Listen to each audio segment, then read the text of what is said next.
To the Tana Delta now, where residents are protesting the manner in which police are carrying out the disarmament exercise in the area. The residents, who said they support the restoration of peace in the region, say that the police operation lacks a human face, as was promised when it was launched. Now, many of the residents are, however, being accused of hiding illegal arms and not cooperating with the police, thus making the work of these security forces much more difficult.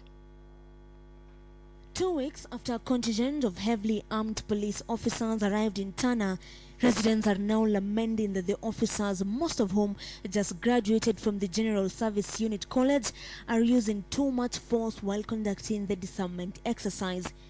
This protest come a few days after the officers raided more than 6 villages and allegedly roughed up locals.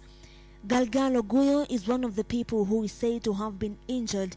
He is now nursing head injuries after he was allegedly beaten by officers who were demanding they surrender guns.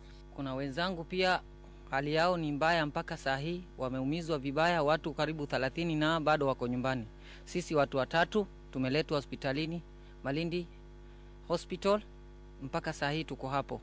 Reports indicate that the conflict between the officers and locals arise from the locals fearing for yet another attack if disarmed, and it is said locals are now hiding their arms, making the work of the police extremely complicated. Area MP Danson Mungatana has since cautioned police against use of excessive force and called on the newly appointed Internal Security Minister Kato Olemetito to suspend the exercise and initiate dialogue. All these operations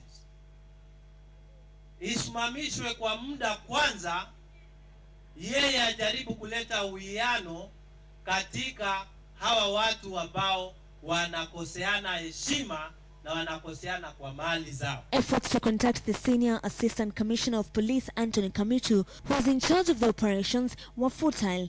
Earlier, Kamitu had called on the locals to cooperate with police officers and promised them that the disarmament exercise will have a human face.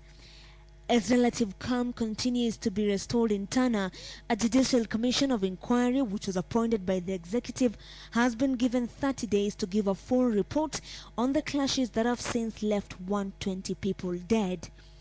Human rights organizations have been faulted for remaining mute on the killings and the general humanitarian situation at the Tana Delta.